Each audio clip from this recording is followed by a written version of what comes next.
Hi, I'm Joel Schrank, voiceover talent, audio expert, and entrepreneur. And today we're going to talk about culture, values, the things that make up the core of your business, your family, and your life.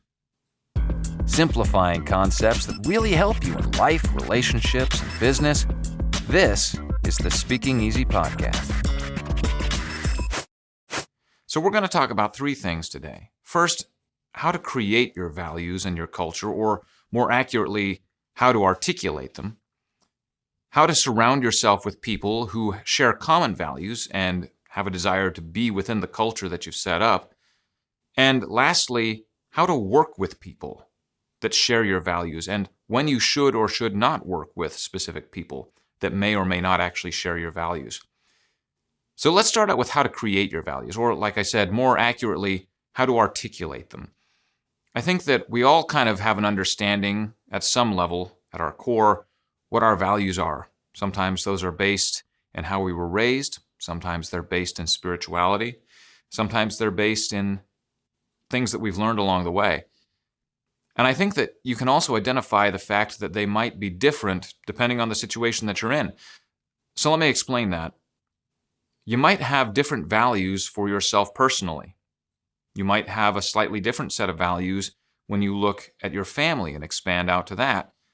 And then if you shift over, you might have a slightly different set of values for your business and how you like to run that. Now, they might all have some similarities. They might have a similar common core with some nuances and some slight differences.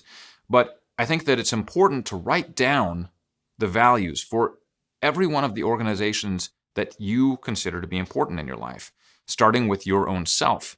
What are your personal values? What is your personal culture? And I don't mean ethnicity.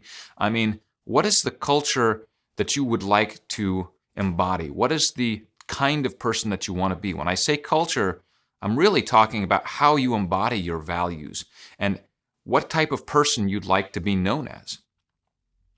And then you can look at the culture and the values of your family. What are the values of your family structure? What would you like your family to encompass? What sorts of values and culture do you want your family to show to other people? When people think of your family, what do you want them to think about? And what do you want your family to think of as being important? If you're raising kids, what sorts of things are important that they understand, that you want to make sure that they take with them? You have to teach it to them, but you also have to then first figure out what it is for yourself. And I think it's very easy once you sit down, you can start making lists of important things to you.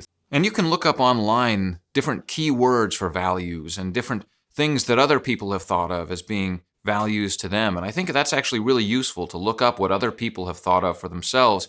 And you can make a list of things. Make a list, maybe 20 or 30 things, however many that strike you as being, oh yeah, this is important to me, this is important to me. And then slowly start to whittle that list down to the most important. What's the number one thing for you? What's the top 20 things for you if you've got a list of 30? What's the top 15, the top 10, the top 5? And then you've got a real concise list of the things that really embody what you want, who you are. And you can do that again for yourself personally. You can do that for your family. You can do that for your business. Writing something down really solidifies it. It not only solidifies it in your mind, but then you have something tangible that you can show other people and say, this is who I am, this is what I want, and this is what we want ourselves to look like as a company or as a family, or if you're talking about yourself individually, as myself. So that's number one, is understanding what your values are and being able to articulate them, and then also being able to convert them into what you want your culture to look like. Now, values and culture obviously aren't exactly the same thing, but I think that values can inform what your culture looks like. And I think that when you have a look and clearly identify what your values are, then you can actually take the step and say, okay, what do we want our culture to look like now that encompasses these values? What kind of business, what kind of family culture do I want to have?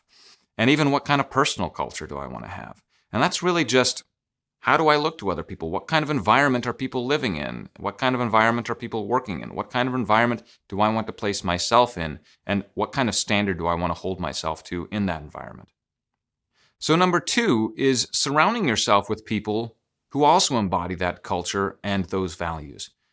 If you're building a business that has other people in it, it's important to select people that not only appreciate your values, but also people that fit within the company culture.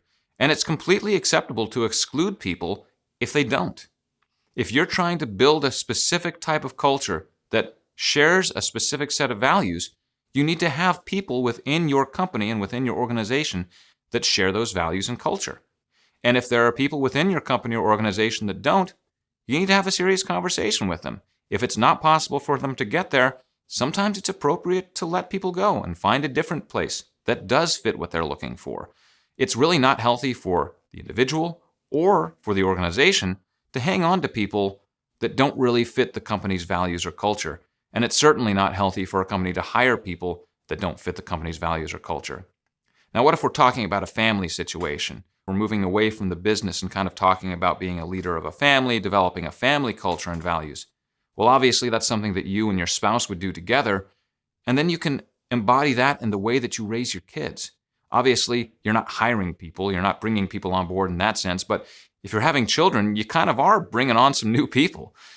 But you want to raise them up in the values and the culture that you believe in and that you want.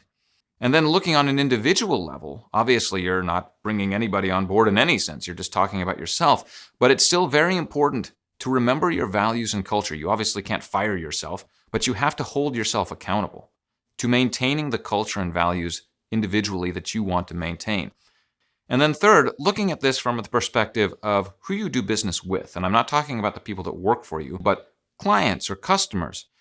As a voiceover talent, I very much feel like I embody the product that I provide. It's a very creative product, of course, and in many ways, I feel just kind of inspired in the way that I'm doing it. I give my emotion, I give some inspiration into a script. I try and breathe some of myself into the script in a very real way. To me, it feels like I'm kind of giving a piece of myself with the product that I sell, my voice. And even if you're not in a creative realm like voiceover or acting or maybe modeling, things like that, where you are the product, maybe you've put your heart and your soul into a particular product and you want to feel like you're selling it to people who share your values. You want to be working with people who have a common culture. Now, I'm not saying that has to be true across the board or that you even have to look at the value system of the people that you work with all of the time. But there are some instances where it becomes incredibly apparent that certain people may not be a good fit for you to work with. And I'll share a story with you about that just to illustrate it. So I had a job that was offered to me not so long ago to work with an individual on his audiobook. Now, he'd already recorded the audiobook. He actually narrated it himself. He wanted me to come on board as sort of an interviewer, and in between each chapter, I would ask him some questions, and some of them would be questions that we had already written up, and then some of them would be just sort of follow-up questions going with the natural flow of the interview. And I was excited. It sounded like a really interesting opportunity. And so obviously, in order to prepare for this, he gave me a copy of his book. I read the book, and the more that I read the book, the more I realized this is going to be a little bit more difficult than I thought it would be. The book was very much, I wouldn't call it a self-help book, but it was sort of an inspirational kind of a book that's supposed to inspire you to do better for yourself. And while a lot of the ideas in it I agreed with, there were some fairly large ones that just weren't quite, there was nothing wrong with them. They just weren't really along the lines of what I believed. And I kind of saw a different way to success than what this individual did. And so I thought, there's still a possibility that we could make this work out. I was still excited about the job, maybe a little bit less so because I knew it would be a little bit more work for me. I'd have to really kind of lean more into the acting part of the voice acting because I'd have to kind of be portraying some things that I didn't totally believe. And to some extent, I thought maybe having a devil's advocate opinion might be beneficial for the interviewer of him. And so I got on a call with the guy and his team. And it was just sort of an interview. They wanted to talk to me after I read the book, kind of see how I felt about things and see if we jived well together.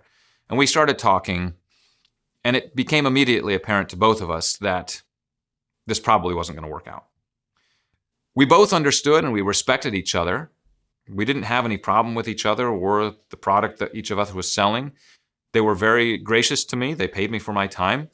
But ultimately, we decided that what could have been a long and fruitful relationship between the two of us wasn't going to work out because we simply didn't share the same values.